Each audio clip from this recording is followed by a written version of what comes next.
Hi friends. दोस्तों, कई बार ऐसा हुआ होगा कि किसी ने आपसे आपकी उम्र पूछी होगी, आपकी क्या उम्र है। आप मान लेते हैं आप 20 साल के, आपने कहा मैं 20 साल का हूँ। यही बातचीत अगर इंग्लिश में होगी तो ऐसे हो सकती है शायद। पूछने वाले ने पूछा आपसे व्हाट इज़ योर एज या हाउ ओल्ड आर यू। आपने कहा आई एम 20 ईयर्स ओल्ड या I am 20 years of age, मैं 20 साल का हूँ।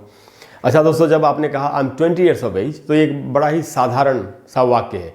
जो हमने कहा, जो वर्ड्स हमने इस्तेमाल किए, उनकी मीनिंग भी वही है, I am 20 years of age. क्या इसी बात को खूबसूरत तरीके से कह सकते हैं? अगर हम इस बात को ऐसे कहें, I have seen 20 springs. Spring का मतलब होता है वसंत ऋतु। तो कोई कह रहा है मैंने 20 वसंत ऋतुएं देखी हैं। अब ये कितना खूबसूरत तरीका है। वसंत ऋतु साल में एक बार आती है, यानी 20 स्प्रिंग्स मतलब 20 साल उसकी उम्र हुई। तो दोस्तों, अगर हम अपनी भाषा को इस प्रकार से इफेक्टिव बना के, खूबसूरत बना के कहना चाहते हो तो हमको फिगर ऑफ स्पीच ज़रूर सीखना चाहिए। फिगर ऑफ स्पीच दोस्तों आज की क्लास में हम लोग डिस्कस करेंगे और ये बहुत ही इन्फॉर्मेटिव क्लास है। आपको एंड तक पूरे वीडियो को देखना चाहिए। फिगर ऑफ स्पीच एक से ज़्यादा है, आज हम लोग 2 की बात करेंगे, वो है सिमिली एंड मेटाफर। तो दोस्तों, आज की हमारी क्लास का नाम है figure of speech, simile and metaphor. तो इसको समझने के पहले हम थोड़ा सा बैकग्राउंड समझ लेते हैं कि भाषा को फिगरेटिव कैसे बनाया जा सकता है। फिगरेटिव लैंग्वेज क्या होती है? फिगर का मतलब होता है तस्वीर। ऐसी बात, कोई अगर हम ऐसा वर्ड इस्तेमाल करें जिससे हमारे मन में कोई तस्वीर बनती हो, कोई फोटो मन में आती हो, कोई पिक्चर मन में आती हो, उसको फिगरेटिव लैंग्वेज कहते हैं। जो खूबसूरत तरीका है, जब अलंकार इस्तेमाल करते हैं। अलंकार का मतलब है आभूषण। इंसान कोई आभूषण पहन के खूबसूरत दिखता है, वैसे अगर भाषा को आभूषण पहना दिया जाए तो वही फिगरेटिव लैंग्वेज है। तो दोस्तों, फिगरेटिव लैंग्वेज का मीनिंग क्या है कि creates a picture in the mind. जैसा मैं आपसे बता रहा था, जो मन में एक तस्वीर को ले आए, वही फिगरेटिव लैंग्वेज है। और दूसरा लैंग्वेज का रूप हो सकता है दोस्तों लिटरल लैंग्वेज। लिटरल लैंग्वेज का मीनिंग है means exactly what it says.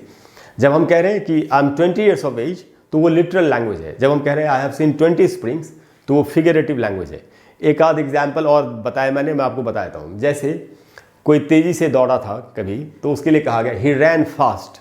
He rain fast, ये लिटरल लैंग्वेज है जिसमें हम जो लिख रहे हैं, जो कह रहे हैं, वही उसका मीनिंग है। लेकिन अगर फिगरेटिव लैंग्वेज का इस्तेमाल किया जाए, इसी बात को खूबसूरत बना के कहा जाए, तो ये सेंटेंस है ही रैन लाइक अ डियर। वो हिरन की तरह दौड़ा।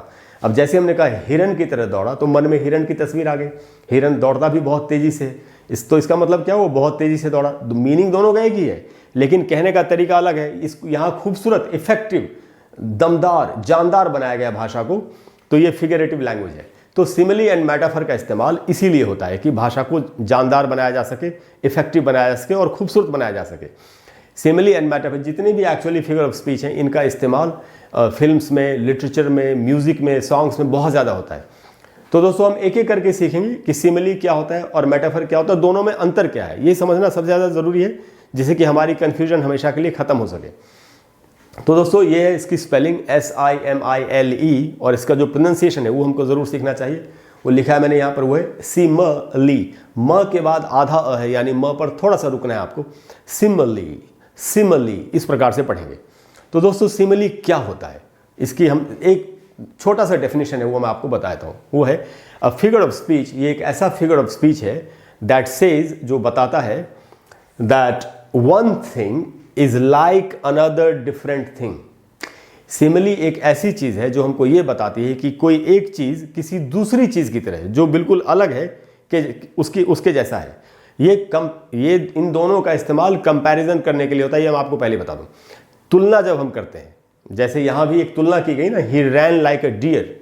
किसी इंसान की तुलना हिरन से की गई। अच्छा, वो जो इंसान है वो अलग चीज है, हिरन दूसरी चीज है। यहां पर वही कहा जा रहा है, a figure of speech that says that one thing, एक चीज या एक आदमी, is like another different thing, जो दूसरी अलग चीज की तरह या दूसरे अलग प्राणी की तरह है। जैसे यहां एक इंसान को हिरन की तरह कहा गया। आप समझ गए कि सिमिली कब इस्तेमाल करेंगे? जब एक आदमी या एक चीज के बारे में यह कहा जाए कि वो किसी दूसरी चीज या दूसरे आदमी के जैसा है, तो इसको सिमिली कहते हैं। एग्जाम्पल से समझते हैं। जैसे, अच्छा, इसमें एक चीज और है, इसमें आपको क्या यूज करना है, सिमिली मेटाफर से अलग कैसे है। सिमिली में सिर्फ और सिर्फ एज एंड लाइक का इस्तेमाल होगा कंपेयर करने के लिए, तुलना करने के लिए। ये आपको याद रखना है। इनका इस्तेमाल मेटाफर में नहीं होता। यही बेसिक डिफरेंस है, यही तरीका है, यही अंतर है सबसे बड़ा। कि आपको सिमिली में एज एंड लाइक का इस्तेमाल करना है, कंपेयर करने के लिए, तुलना करने के लिए। मेटाफर में इनका इस्तेमाल नहीं होता। एग्जाम्पल समझते हैं। तो यहां लिखा मैंने use as and like to compare, और एग्जाम्पल है ही डांस्ड, किसी ने बड़ा अच्छा डांस किया माइकल जैक्सन की तरह। अब ये बात कही जा रही है he danced like MJ, MJ का मतलब है माइकल जैक्सन। अच्छा दोस्तों, ही यहां पर कोई दूसरा आदमी है, माइकल जैक्सन हम सब जानते हैं वो दूसरे आदमी थे। तो किसी की तुलना, इस ही की तुलना माइकल जैक्सन से की जा रही है जो उससे बिल्कुल अलग है। ही अलग है, माइकल जैक्सन अलग है, लेकिन हम क्या करें कि वो माइकल जैक्सन की तरह है। तो जब हम इस प्रकार से किसी दूसरी चीज़ से, एक चीज़ की या किसी दूसरे आदमी से किसी एक इंसान की हम तुलना जब कर रहे हैं, और हमने यहाँ पर क्या वर्ड इस्तेमाल किया, लाइक। यहाँ क्या बताया था मैंने आपको कि एज एंड लाइक का इस्तेमाल होगा सिमिली में। तो ही डांस्ड लाइक माइकल जैक्सन, उसने माइकल जैक्सन की तरह डांस किया, तो ये सिमिली है। अच्छा दोस्तों, दूसरा एग्जाम्पल है she is as beautiful as a fairy, वो इतनी सुंदर है जितनी की कोई परी होती है। अब यहाँ शी जिस भी लड़की के लिए कहा गया वो अलग है, परी अलग है, लेकिन बताया जा रहा है कि वो उसी के जैसा है।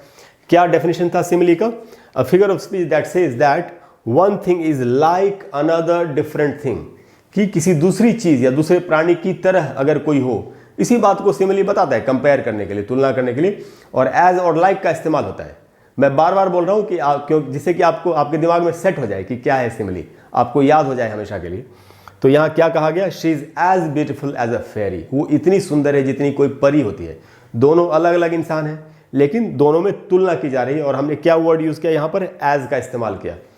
तो सिमिली में दोस्तों दो अलग अलग चीज़ों या दो अलग अलग प्राणियों की तुलना की जाएगी कि वो एक जैसे हैं, और सिमिली में हमको एज एंड लाइक का इस्तेमाल करना है। आप समझ गए सिमिली क्या होता है। अब हम आते हैं मेटाफर पर। मेटाफर, इसका दोस्तों जो उच्चारण है वो है मै के बाद ट है और ट के बाद आधा अ है, यानी ट पर थोड़ा सा रुकना है। मैटर, मैटर, फ के बाद भी आधा अ लिखा, मेटाफर। ये ब्रिटिश इंग्लिश का उच्चारण है। अगर अमेरिकन में उच्चारण करेंगे तो ये आर आपको बोलना चाहिए, और आर बोलेंगे तो जीभ को मुंह के अंदर ऐसे करेंगे, क्योंकि अमेरिकन इंग्लिश में आर बोलते वक्त जीभ को मोड़ना होता है, रोल करना होता है। तो अमेरिकन में इसको बोलते हैं मेटाफर। नहीं, अमेरिकन में इसका उच्चारण थोड़ा सा अलग है, वो है metaphor, metaphor. But British English में है मेटाफर। तो ब्रिटिश इंग्लिश चलती है इंडिया में, इसलिए मैंने ब्रिटिश उच्चारण ही लिखा। अब हम समझते हैं मेटाफर होता क्या है।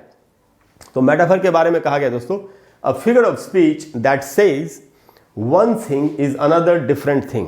अब यहां पर यह नहीं कहा गया कि उसके जैसा है, यहां सीधे सीधे दूसरा वर्ड ही इस्तेमाल कर दिया गया। आप समझे क्या अंतर है सिमिली में और मेटाफर में? क्या अंतर है? सिमिली में कहा गया कि एक चीज या एक प्राणी किसी दूसरी चीज या दूसरे प्राणी के जैसा है। यहां ऐसा नहीं कहा जा रहा, यहां कहा जा रहा है वो है, वो ऑलरेडी है, ऐसा कहा गया। एग्जाम्पल से समझते, एग्जाम्पल से एकदम क्लियर हो जाएगा अगर डेफिनेशन से समझ में नहीं आया तो। यहां क्या कहा जा रहा है, life is a battle field.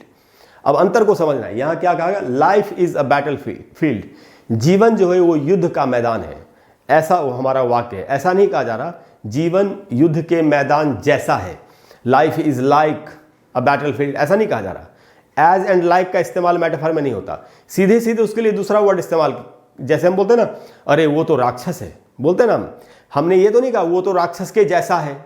Meaning, भाव दोनों का एक हो सकता है, लेकिन कहने के तरीके अलग है, कहने का अलग अलग तरीका ही तो हमको सीखना है। तो वो राक्षस के जैसा है सिमिली है, और वो एकदम राक्षस ही है, ये मेटाफर है, यही अंतर है। आप समझ गए, एज एंड लाइक डिफरेंस दोनों में करेगा कि सिमिली को कैसे यूज करना है, मेटाफर को कैसे यूज करना है। तो यहां कहा गया life is a battle field, जीवन जो है वो युद्ध का मैदान है, ये मेटाफर है। और दूसरा एग्जाम्पल है my teacher is a dictionary. किसी के टीचर हैं जिनके पास बहुत सारे वर्ड्स की उनको मीनिंग याद है, स्टूडेंट्स कभी भी पूछते हैं तुरंत बता देते हैं, तो स्टूडेंट्स कह रहे हैं यार सर तो एक डिक्शनरी ही है, इनसे तो जब भी कुछ पूछो बता ही देते हैं। My teacher is a dictionary, एक प्राणी के बदले, एक चीज़ के बदले दूसरा वर्ड इस्तेमाल किया गया, दूसरी चीज़ या दूसरे प्राणी का नाम लिया गया, कहा जा रहा है कि वो वही है, बस यही डिफरेंस है। तो सिमिली में हमको एज एंड लाइक का इस्तेमाल करना है। हाँ अच्छा दोस्तों, इसमें ये नहीं कहा गया कि मेरे टीचर डिक्शनरी के जैसे हैं, ये नहीं कहा जा रहा my teacher is like a dictionary, वो सिमिली हो जाएगा। And my teacher is a dictionary, ये मेटाफर है। तो सिमिली और मेटाफर में बेसिकली क्या अंतर है, के जैसा है और है, वो राक्षस के जैसा है, वो राक्षस है, या वो तो देवता समान, देवता स्वरूप इंसान है, देवता के जैसे वो सिमिली है, वो तो साक्षात देवता ही है। ये मेटाफर है। तो इतना ही डिफरेंस है दोनों में। एक ही बात को कहने के अलग अलग तरीके हैं, अलग अलग तरीकों को सीख करके अलग अलग तरीके से भाषा को बोलते हैं, जिससे कि हमारी भाषा सुंदर और इफेक्टिव हो सके। दोस्तों, मुझे पूरी उम्मीद है कि आप अच्छी तरह से समझ गए होंगे कि सिमिली और मेटाफर में क्या अंतर है, फिगर ऑफ स्पीच का इस्तेमाल लैंग्वेज को इफेक्टिव बनाने के लिए किया जाता है। अगर आपको क्लास अच्छी लगी हो तो प्लीज़ वीडियो को लाइक करें और शेयर करें और चैनल को सब्सक्राइब करें। और अगले वीडियो में मैं आपको फिर एक कमाल की चीज़ बताने की कोशिश करूंगा। इसके अलावा दोस्तों, अगर कोई ऐसा टॉपिक है जिस पर आप चाहते हैं कि मैं आपको एक वीडियो बना करके दे दूं, और अगर वो टॉपिक मुझे लगेगा कि बहुत सारे लोगों को उसकी ज़रूरत होगी या बहुत सारे लोगों को वो टॉपिक पसंद आएगा, तो मैं उस पर वीडियो आपको ज़रूर बना करके दूंगा। Thank you very much. I will see you soon. Bye bye.